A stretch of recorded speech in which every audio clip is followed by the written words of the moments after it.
अस्सलामुअलैकुम, मैं हूं आपका होस्ट मलिक सजाद।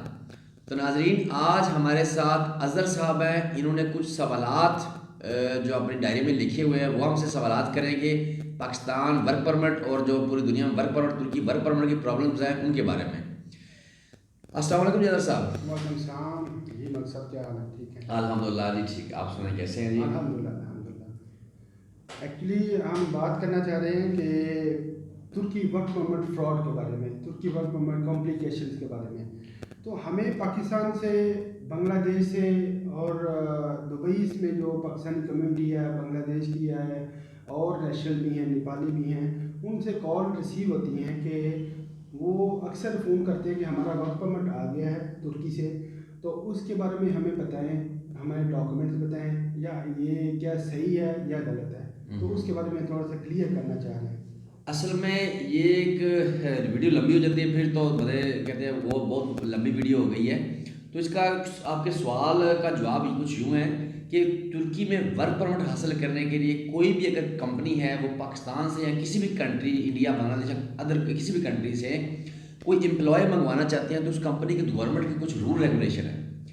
वो कुछ रूल रेगुलेशन कुछ यूँ है कि अगर एक कंपनी ने एक फॉरेनर एम्प्लॉय रखना है तो उसमें 5 जो है तुर्किश सिटीजन होने चाहिए।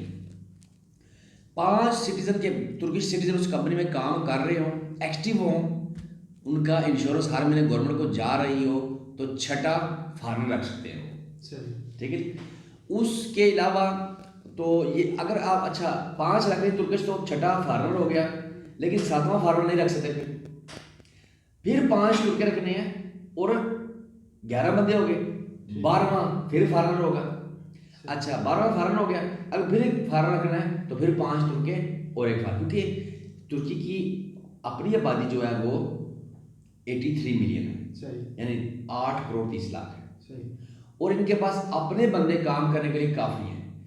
बंदों को जब कहा जाता है कि तुर्की का वीज़ा मिल गया, वर्क वीज़ा मिल गया काम करने का, तो बंदों के ज़हन में फौरी तौर पर जो हमारे माशरे में एक बात है कि दुबई, सऊदीया, कुवैत, बहरीन जो कंट्रीज़ हैं इनका वीज़ा मिलता है। ऐसे ही हमें तुर्की का वीज़ा मिल गया। जैसे अभी मुझे एक लड़के ने ओपिट, एक पेट्रोल पंप है, तो पेट्रोल पंप के उसको मुलाजमत मिल गई है। ठीक है जी। पेट्रोल पंप की मुलाजमत मिल गई, ओपिट पेट्रोल बहुत बड़ी कंपनी है, ठीक है, उसकी मुलाजमत मिल गई है। तो मुझे ये कह के मैंने उससे पूछा कि आप पाकिस्तान मुझे कभी कॉल आई है सुबह, तो उसने मुझे कहा कि मैं अभी क्या करूँ इस पर। मैंने कहा ये वीज़ा है कि मैं कहा पैसे कितने, कोई पैसा नहीं देना है, सिर्फ जो मेडिकल करवाना है। अच्छा, फिर मैं तो इन फ्रॉड्स को थोड़ा समझने की कोशिश करता हूँ कि हमारी ज़िंदगी इन लोगों के साथ गुजर गई है तो हमें पता चलता है थोड़ा बहुत फ्रॉड कैसे हो रहा है।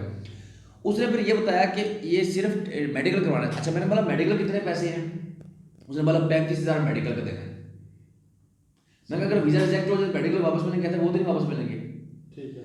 अभी इन लोगों ने ये काम बनाया हुआ है कि मेडिकल करवा रहे हैं। जैसे कभी कोरिया का, आपको याद हो कोरिया के बारे में काम पाकिस्तान में शुरू हुआ था कि बंदे मेडिकल करवा रहे हैं 5,000 रुपये दे के। आज से तकरीबन 12-13 साल 14 साल पहले, तो 15 साल पहले कोरिया बंदे जाते थे और मेडिकल 5,000 करवाया और 5,00,000 बंदे का मेडिकल का पता करे तो काफ़ी अच्छा रकम बन जाती है, 2.5 करोड़ रुपये पैसे बन जाते हैं। तो इसी तरह अभी वो 35,000 रुपये ले रहे हैं कि मेडिकल का वीज़ा रिजेक्ट होगा जी, मेडिकल के पैसे आता है। वो डॉक्टर के साथ या जिसके साथ पाकिस्तान में हर काम हो सकता है या इंडिया में भी, बांग्लादेश में भी, तो उसके साथ मिले होते हैं।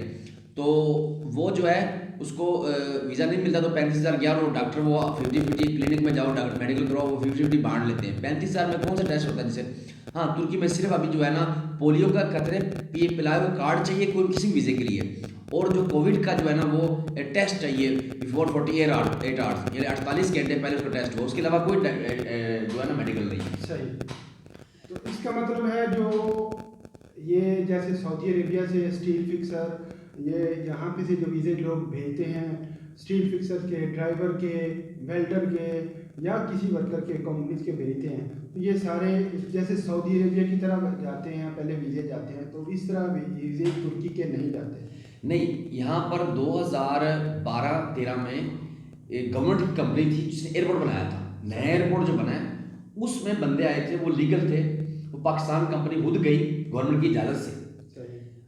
वैसे भी कोई वर्कर कहीं और से भी ले जाते, कोई एक अपने कंट्रीज के जो है ना वो इनमें वो होती है कि किसी कंट्री के साथ, किसी मुल्क के साथ रिलेशन क्लोज करने के लिए इन्होंने पाकिस्तान से एम्प्लॉय लिए। ठीक है। ठीक है जी। और वो अब यहाँ पर आए, मैंने लाहौर में उनका इंटरव्यू हुआ, हमारे दोस्त है अफजल भाट साहब लाहौर में, तो वो भी तुर्किश अच्छी जानते हैं, तो पाकिस्तान के वो तर्जमान थे। सही। तो मैं भी लाहौर गया, लेकिन मैं लेट हो गया, उस मीटिंग में शामिल ना हो सका। तो वहाँ पर उन्होंने सारे लोगों को इंटरव्यू किए। ठीक है। तो जो इसने इंटरव्यू किए थे ना, उस वक्त भी उसने उसने 1,000 रुपये का फॉर्म बेचा। तो उसने उनका इंटरव्यू करके वो बंदे 500 यहाँ पर आए मेरे अकाउंट के सामने।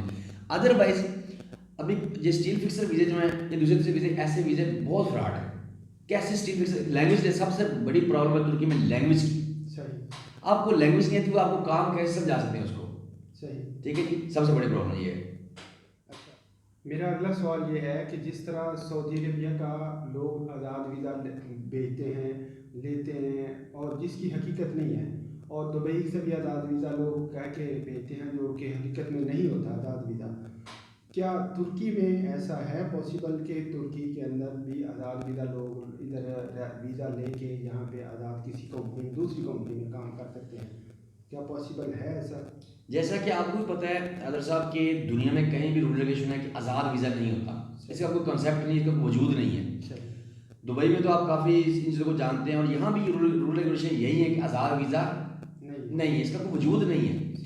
अगर हाँ दुबई सऊदी में आपको पता है वो ऐसे करता है कि बंदा आज़ाद वीज़े पे आता है, काम अपना करता रहे, कफील को कफाला देता रहे, ऐसे कुछ सिस्टम है वहाँ पर। यहाँ वो अपनी वजह से काम करता है, वो वीज़े के पैसे एडवांस ले लेता है सारे, वो जहाँ मर्जी काम करते हैं, उसकी मर्जी है।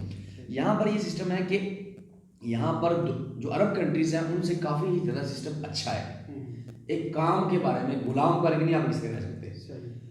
यहाँ पर ये प्रॉब्लम है कि काफ़ी सारे बंदे ने बोगस कंपनी रजिस्टर कराई हुई है। सही। ठीक है जी। जो वर्क परमिट बंदे बुला कुछ आ रहे हैं, बड़े कम आ रहे हैं, जितने ऐड पाकिस्तान में चल रहे हैं उतने बंदे नहीं आ रहे यहाँ पर। वहाँ इतने बंदे आ नहीं सकते, उनके पास गवर्नमेंट का लिमिट है।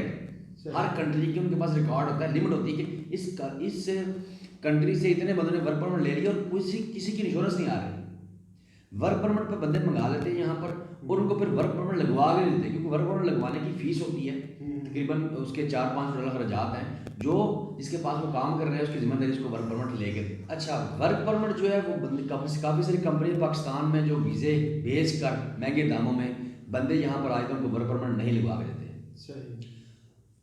कुछ चीज़ें यहाँ पर ऐसी हैं, जैसे वर्क परमिट है जिस कंपनी के पास है उसने ही अप्लाई कर रहा है, उसका जो ऑडिट ऑफिसर है उस कंपनी का, यहाँ वो छोटी कंपनी है तो उसको ऑडिट ऑफिसर के पास जाकर अपनी कंपनी का ऑडिट करवाएगा कि मैंने इससे पहले सब जो मेरे पास एम्प्लॉयज़ हैं, मेरे पास जो काम करने वाले बंदे हैं, उनके ये मैंने इंश्योरेंस अदा की हुई हैं, उनकी तनख्वाह बराबर अदा कर रहा हूँ, फिर उसको वर्क परमिट दे देगी।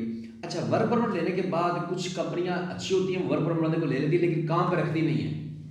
बंदा मंगवाया, पैसे लिए और बंदे को वर्क परमिट ना बनवा के दिया। अगर पाकिस्तान वाले एजेंट कम पैसे दिए, अगर ज़्यादा दिए तो वर्क परमिट बनवाते हैं। वर्क परमिट बनवाने के बाद वो उसको कहते हैं रिजाइन करो। अगर वो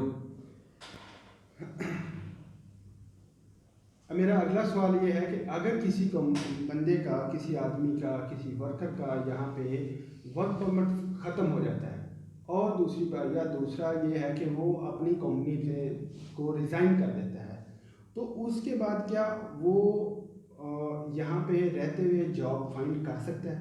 जी अदर साहब, अगला सवाल आपका क्या है? मेरा अगला सवाल ये है कि अगर किसी बंदे का, किसी वर्कर का यहाँ पे वर्क परमिट ख़त्म हो जाता है या वो कंपनी को रिज़ाइन कर देता है, तो इस कंट्री में रहते हुए वो अपनी नई जॉब फाइंड करना चाहता है, तो उसका सलूशन क्या है? उसका सलूशन जैसे मैं बता चुका हूँ कि जब वर्क परमिट पाकिस्तान बुलवा लेते हैं, कई कंपनी वर्क परमिट लेती हैं, कई वर्क परमिट नहीं ले लेती, कि सिर्फ पाकिस्तान से पैसे कम दिए होते हैं या कमिटमेंट उनकी ऐसी होती है या किसी मुल्क से आते हैं, तो ये बड़ी कम रेशियो है। ये यानी कि 1% भी नहीं, जितनी पाकिस्तान में एडवर्टाइजमेंट हो रही है ना उसकी 1% भी नहीं है जो आने वाले लोग हैं। अच्छा, तो फिर जो बंदा यहाँ पर आ जाता है और वर्क परमिट लेता है, रिज़ाइन कर देता है, या फिर कंपनी जो है उसको निकाल देती है, तो निकाला तो जो आर्जी बोगस होता है, तो उसका तरीका कार्य है कि इसका 1 साल का वर्क परमिट मिल जाएगा उसको। 1 साल जब मालिक ने उसकी इंश्योरेंस जमा नहीं करती, जो इस साल जो है 1140 ली रही है, वो जमा नहीं करवानी उसने, तो उसका ऑटोमेटिक कैंसिल, गवर्नमेंट के कागजात में कैंसिल है वो। लेकिन 2 शर्तों में वर्क परमिट अप्लाई कर सकता है वो, अपना नेक्स्ट TRC अप्लाई कर सकता है। 1 ईयर उसको मिलेगी कि हमारे सऊदीया निज़ाम दुबई से जो निज़ाम डिफरेंट, इसलिए यहाँ पर डिफरेंट है कि आप बंदा आ गया उसको वापस आने की जरूरत नहीं, कैंसिल हो तो उसको वापस आने की जरूरत नहीं। वो अपना कानूनी तौर पर वकील करके उसको अपनी TRC जो पिंक कार्ड है जो हर बंदे को मिलता है टूरिस्ट वीज़ा वाले को, वो अप्लाई कर सकता है और अपनी जॉब तलाश कर सकता है। 1 साल वो यहाँ रह के जॉब तलाश करे, फिर किसी के पास वर्क परमिट अपना लेके या अपनी कंपनी बना के फिर दोबारा वर्क परमिट ले सकता है। सही, बहुत शुक्रिया हमारे साहब, आपसे मिलके ये बहुत सारे हमारे क्वेश्चन क्लियर हुए और उसके बाद यह है कि हमारे कॉन्सेप्ट क्लियर हुए। ये आने वाले जो आदमी हैं जो पाकिस्तान से आ रहे हैं, डिफरेंट कंट्री से आ रहे हैं, जो वर्क परमिट पे आना चाह रहे हैं या वर्क परमिट पे ऑलरेडी हैं, उनको ये हमारी वीडियो देख के या हमारे आंसर सुन के उनको बहुत ज़्यादा फ़ायदा होगा और वो अपने बहुत सारी चीज़ें मामलात हैं कानूनी तरीके से वो अपने आप को क्लियर कर लेंगे। या जो भी उनके से कोई बंदा वहाँ पाकिस्तान से, इंडिया से, नेपाल से, बांग्लादेश से या सऊदी अरेबिया, गल्फ़ कंट्री से जो बंदा वर्क परमिट की डील करता है उनके साथ, तो वो अवेयर हो जाएंगे कि ये वो इसकी क्लैरिफिकेशन करा लेंगे ताकि उनके साथ कोई बंदा भी फ्रॉड ना कर सके और उनसे एक्स्ट्रा पैसे ना ले सके और वो क्लियर कर सके कि यहाँ पे आके उनको जॉब मिलेगी या नहीं मिलेगी। आपसे मिलकर बहुत खुशी हुई, आपने माशाल्लाह कानूनी तरीके से बहुत सारी चीज़ें बताई हैं और इसका हल भी आपने बताया है। तो मुझे उम्मीद है कि हमारे बहुत सारे लोगों को इन चीज़ों से फ़ायदा होगा। Thank you so much. तो नाज़रीन, हमें इजाज़त दीजिएगा, हमारे चैनल को लाइक, सब्सक्राइब और शेयर करें और मज़ीद मालूमात के लिए हमें कमेंट्स में लिखें। आपके कमेंट्स की हमारी नज़र में बहुत वैल्यू है। हम उन कमेंट्स को देखते हुए नई वीडियो सिलेक्ट करते हैं, हमने कौन सी वीडियो बनानी है। हमें इजाज़त दीजिएगा जी, अल्लाह हाफ़िज़ जी।